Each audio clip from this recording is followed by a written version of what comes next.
friends, welcome to my channel Explore Brilliance. మన previous videos లో మనం ఇంట్రడక్షన్ టు ప్రోగ్రామింగ్ లాంగ్వేజెస్ అనే topic నేర్చుకున్నాం. ఇప్పుడు ఈ వీడియోలో మనం హిస్టరీ ఆఫ్ సి గురించి తెలుసుకుందాం.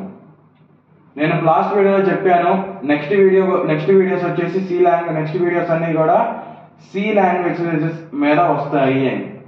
హిస్టరీ ఆఫ్ సి, అసలు సిని ఎప్పుడు కనుక్కున్నారు, ఎవరు కనుక్కున్నారు అనేది మనకు తెలుసుకోవాల్సిన విషయం ఫ్రెండ్స్. సిని డెనిస్ రిచీ అనే అతను కనుక్కున్నాడు. ఎప్పుడు in 1972 he discovered in a language called C language at AT and Bell laboratories.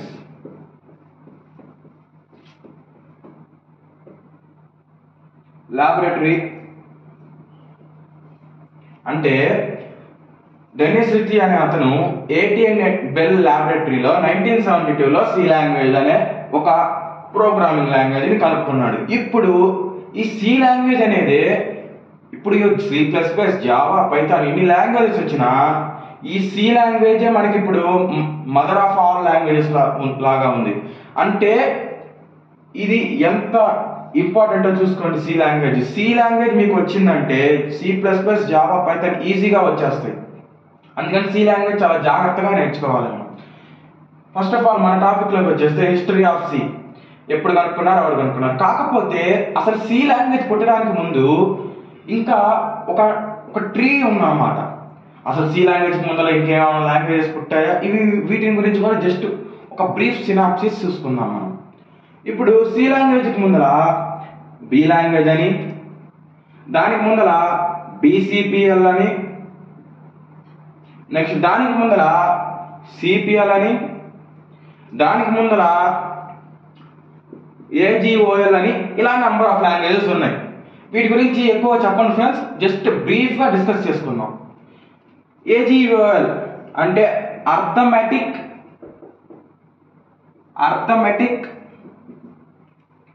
And arithmetic programmer. సింపుల్గా చెప్పాలంటే ఇది 1960sలో ఇన్వెంట్ చేశారు ఫ్రెండ్స్. తర్వాత సిపిఎల్ అనే లాంగ్వేజ్ వచ్చింది ఫ్రెండ్స్. ఇది కంబైన్డ్ ప్రోగ్రామింగ్ లాంగ్వేజ్ అంటాం దీన్ని. Combined programming language.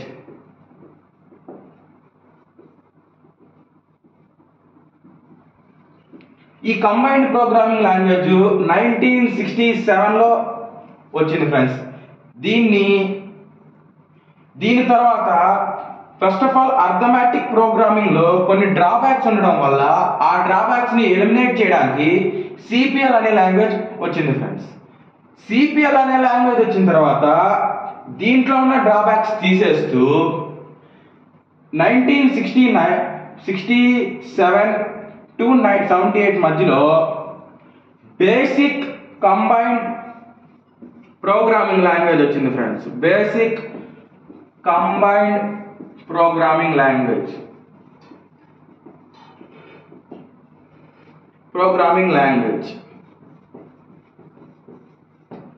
ఇప్పుడు ఇది వచ్చిన తర్వాత లేటెస్ట్ వర్షన్ సికి ముందర బి లాంగ్వేజ్ అనే ఒక లాంగ్వేజ్ కనుక్కొని దీనికి యునిక్స్ ఆపరేటింగ్ సిస్టమ్తో ఆపరేట్ అయ్యేటట్లు ఈ లాంగ్వేజ్ని కనుక్కొని చాలా డెవలప్ చేశారు ఫ్రెండ్స్. కాకపోతే బి లాంగ్వేజ్లో ఉన్న మేజర్ డ్రాబ్యాక్ వచ్చేసి డేటా టైప్స్ని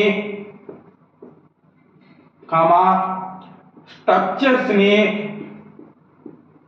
ఈ బి లాంగ్వేజ్ అనేది అలో చేయదు. అందువల్ల ఈ డ్రాబ్యాక్ ఉండడం వల్ల సి లాంగ్వేజ్ అనేది 1969లో బి లాంగ్వేజ్ వచ్చింది ఫ్రెండ్స్. తర్వాత ఒక 2 to 3 years డెనిస్ రిచీ అనే అతను బాగా ఆ డ్రాబ్యాక్ తీసేసి ఒక కొత్త లాంగ్వేజ్ కనుక్కుందాం అనే ఆలోచనతో సి లాంగ్వేజ్ కనుక్కున్నాడు. ఇప్పుడు 1972 తర్వాత కూడా తర్వాత 1972లో సి లాంగ్వేజ్ వచ్చిన తర్వాత కూడా అది స్టాండర్డైజ్ అయింది, కానీ దానికి కొన్ని డ్రాబ్యాక్స్ ఉన్నాయి అనమాట. బగ్ ఫిక్సెస్, కొన్ని ల్యాక్ ఆఫ్ ఫీచర్స్ ఇలా ఉండడం వల్ల కొన్ని మార్పులు చేర్పులు చేసి 1989లో ANSIC అని చెప్పి ఒక స్టాండర్డ్ కమిటీ సికి ఒక కొత్త రూపాన్ని అందించింది ఫ్రెండ్స్. తర్వాత 1999లో C99 అని చెప్పి దీనికి కొంచెం డెవలప్డ్ వర్షన్ వచ్చింది ఫ్రెండ్స్. తర్వాత C11 అని చెప్పి ఇంకొన్ని న్యూ ఫీచర్స్తో ఇంకో కొత్త సి ప్రోగ్రామింగ్ లాంగ్వేజ్, అదే ప్రోగ్రామింగ్ లాంగ్వేజెస్కి కొన్ని కొత్త ఫీచర్స్ యాడ్ అయినాయి. అంటే ఎగ్జాంపుల్ ఎంబెడెడ్ సిస్టమ్స్కి #embed and so on. Embedded సిస్టమ్స్కి సి ప్రోగ్రామింగ్ వాడడానికి, ఎంబెడెడ్ సిస్టమ్స్ అంటే అనేది నెక్స్ట్ వీడియోస్లో డిస్కస్ చేద్దాం ఫ్రెండ్స్. ఇందాక డేటా టైప్స్ అన్నాను, స్ట్రక్చర్స్ అన్నాను, వాటి గురించి కూడా నెక్స్ట్ వీడియోస్లో డిస్కస్ చేద్దాము. జస్ట్ అలా గుర్తుపెట్టుకోండి. నెక్స్ట్ C18లో అంటే 2018లో, C99 అంటే 1999, C11 అంటే 2011, C18 అంటే 2018లో బగ్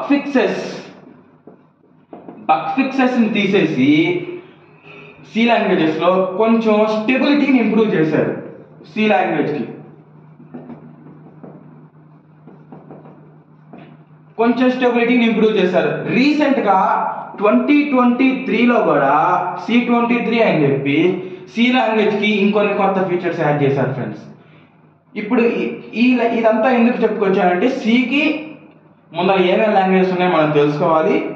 ప్లస్ సి గురించి తెలుసుకునేటప్పుడు సి అసలు ఎవరు కనిపెట్టారు, సి కనిపెట్టిన తర్వాత ఇంకా ఎలా డెవలప్ అవుతూ వచ్చింది, ఇప్పుడు వీటి యొక్క అప్లికేషన్స్ అనేవి ప్రోగ్రామింగ్స్లో వాడుతున్నాం, ఎంబెడెడ్ సిస్టమ్స్లో వాడుతున్నాం, ఇంకా చాలా అప్లికేషన్స్లో వాడుతున్నాం ఫ్రెండ్స్.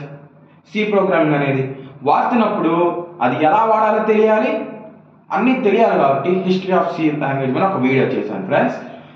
మా వీడియో మీకు నచ్చినట్లయితే please like, share and subscribe. Next వీడియోస్లో ఇంకా సి ప్రోగ్రామింగ్ ఒక స్ట్రక్చర్, మళ్ళీ నెక్స్ట్ ఒక్కొక్క సెక్షన్ గురించి డీటెయిల్గా ఎక్స్ప్లెయిన్ చేసుకుందాం ఫ్రెండ్స్. మీకు కనుక ఇప్పుడు చెప్పిన ప్రోగ్రామింగ్ లాంగ్వేజెస్, సికి ముందర చెప్పిన ప్రోగ్రామింగ్ లాంగ్వేజెస్ మీద కూడా ఒక వీడియో కావాలంటే కింద కామెంట్ సెక్షన్లో కామెంట్ చేయండి ఫ్రెండ్స్. ఆ ఒక్కొక్క బి లాంగ్వేజ్, BCPL లాంగ్వేజ్ అసలు ఎవరు కనిపెట్టారు, వాటి గురించి కూడా ఒక వీడియో చేస్తాను ఫ్రెండ్స్. మీకు కనుక ఇంట్రెస్ట్ ఉంటే కామెంట్లో కనుక కామెంట్ చేస్తే thank you for watching the video.